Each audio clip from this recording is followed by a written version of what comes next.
인지심리학이 제일 좋아하는 말이 상황이고요. 그 다음에 제일 싫어하는 말이 의지력이에요. 노력이라는 표현이죠. 노력을 하지 말자는 얘기가 아니라 인간의 의지력만큼 믿을 만한 게 별로 없는 게 없습니다. 그래서 저는 저희 같은 인지심리학자들은 나의 의지력을 별로 믿지 마라 라고 얘기를 하죠. 모든 기라성 같은 분들이 자기의 의지력을 믿기보단 자기를 좋은 상황에 놓는 습관들을 가지고 계세요. 상황의 힘이에요. 그리고 우리 몸을 어디에 두는가에 영향을 엄청나게 받는다는 거죠. 우리의 몸을 어떻게 해야 되고 우리의 몸을 어느 상황에 놓아야 무언가가 잘 되는가.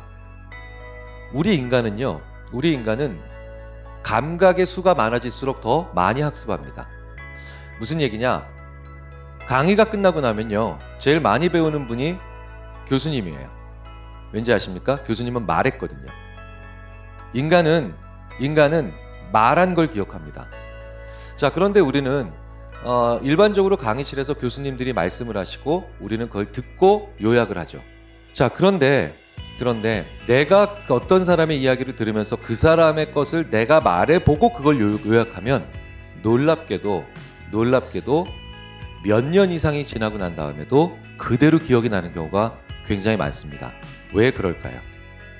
내가 눈으로 본 걸 말하면서 내 귀도 들었거든요. 감각의 수가 많아질수록 인간은 더 오래 그리고 더 명확하게 자기의 기억 시스템에 집어넣기 때문입니다. 자, 그렇다면 이번엔 온라인 상황에서 우리가 또 저지르는 많은 실수들 한번 살펴보도록 하겠습니다. 제가 다음 장면에서 굉장히 비슷한 두 개의 장면을 보여드릴 거예요. 이 두 개의 장면에서 분명히 어딘가 달라요. 의외로 이게 어려워요. 쉽지가 않습니다. 자, 그 지점을 공개하겠습니다.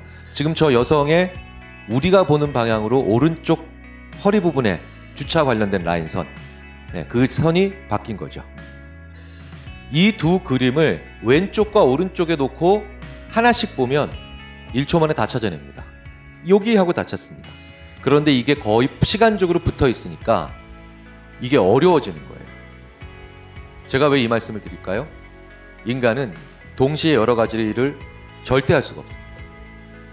인간은 절대 동시에 여러 가지 일을 못합니다. 껌을 씹으면서 단어를 외우면 껌을 씹지 않은 상태에서 단어를 외울 때보다 단어에 대한 암기력 점수가 20% 이상 떨어진다는 연구 결과도 있습니다. 인간은 멀티태스킹 못합니다. 그래서 저희 인지심리학자들은 멀티태스킹은 그냥 이렇게 부르죠. 데블, 악마다.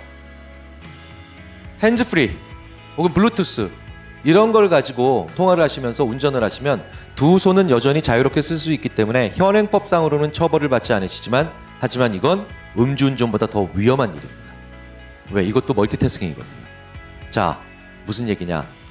오프라인에 비해서 온라인 학습이 가지고 있는 가장 위험한 함정은 멀티태스킹입니다. 내가 무언가를 자꾸 하면서 공부를 하려고 한다는 거죠. 그건 결코 좋은 방법이 아닙니다. 무언가 공부가 안 된다면 무엇을 안 하면서 그 공부를 하셔야 될까? 무엇을 그만두고 무엇을 더 안 하는 상태에서 그걸 해야 될까를 한번 고민해 보시기 바랍니다. 인간은 체력과 정신력이 같은 건전지를 사용해서 나갑니다. 그러니 체력이 떨어진 사람은 정신적으로 중요한 일을 혹은 정신적으로 많은 생각을 해야 되는 공부를 혹은 회의를 할 수가 없다는 거죠. 자, 그렇다면 우리는 언제 육체적으로 즉 신체적으로 좀 더 많은 에너지를 가지고 있고 언제 신체적으로 좀 더 많은 에너지를 소진한 상태일까요? 대부분 오전이 더 많은 에너지를 가지고 있을 때거든요. 그리고 오후에는 에너지를 많이 쓴 상태겠죠. 자, 그러니 깊은 생각을 하는 혹은 많은 생각을 해야 되는 그런 공부를 할 때, 그런 학습을 할 때는 오전에 그 공부를 배치하는 게 그 무엇보다도 중요합니다. 그러면 오후에는 하지 말라는 얘기냐? 아니죠. 오후에 하면 딱 좋은 것들도 얼마든지 있거든요. 사람이 지쳐있을 때 정신력이 떨어지면 오히려 잘 되는 일이 있습니다. 그게 바로 습관적인 일이에요. 사람이 지쳐있으면 굉장히 재미있게도 습관적인 일에 대한 통제력도 같이 떨어져서 그대로 습관대로 하기 시작합니다. 나쁜 습관이든 좋은 습관이든 지쳐있을 땐 오히려 더 잘 나온다는 거예요. 자, 그러니 일상적으로 하는 일, 늘 하던 공부, 그 다음에 반복적으로 해오던 것들은 오히려 오후에 배치하시는 게 훨씬 더 좋다는 거죠. 실제로 효율적으로 공부하시거나 아니면 굉장히 일을 잘하시고 생산적인 분들은 그래서 오전에 생각하고 오후에 익숙한 일들을 합니다. 자, 그렇다면 이런 좋은 습관들은 어떻게 만들까요? 바로 설득의 심리학의 저자 로버트 차일딘이죠. 이 로버트 차일딘은 설득의 심리학 다음 책에서 프리슈에이션, 초전 설득이라고 우리말로 되어 있습니다. 초전 설득이라는 파트에서 제일 좋아하는 부분이 바로 if then when이라고 하는 겁니다. 새로운 습관은, 그리고 이런 온라인 학습을 위한 또 새로운 습관은 언제 만들 수 있느냐? if then when이 다 들어가야 된다는 거죠. 무슨 얘기냐? if, 만일, then, 뭐뭐 하고 나면, 그리고 그게 언제라는 뜻이에요. 예를 들어서 탈모 방지약을 복용하는 습관을 만들려면 그냥 하루에 탈모 방지약 3알을 먹자, 이런 건 절대 습관이 안 된다는 겁니다. 그런데 아침 8시에 양치질을 마친 상태라면 그러면 탈모약을 먹는다. 이런 행동을 반복하면 일주일만 해도 만들 수 있는 게 바로 습관이라는 거예요. 아침 8시, when이죠. 그리고 양치질을 마친 상태라면 if, 그리고 then, 약을 먹는다. 오늘 말씀드린 이런 몇 가지의 조치만으로도 우리는 좋은 학습 환경을 만들 수가 있겠죠. 그리고 이런 것들을 습관을 만들어야 됩니다.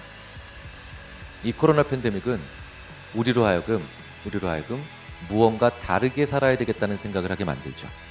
아무런 나쁜 일 없이 좋은 일만 있을 때 사람들은 본능적으로 변화를 싫어하고 그대로 내가 삶의 패턴을 유지하려고 합니다. 그래서 행복한 날에는 습관을 만들 수가 없죠.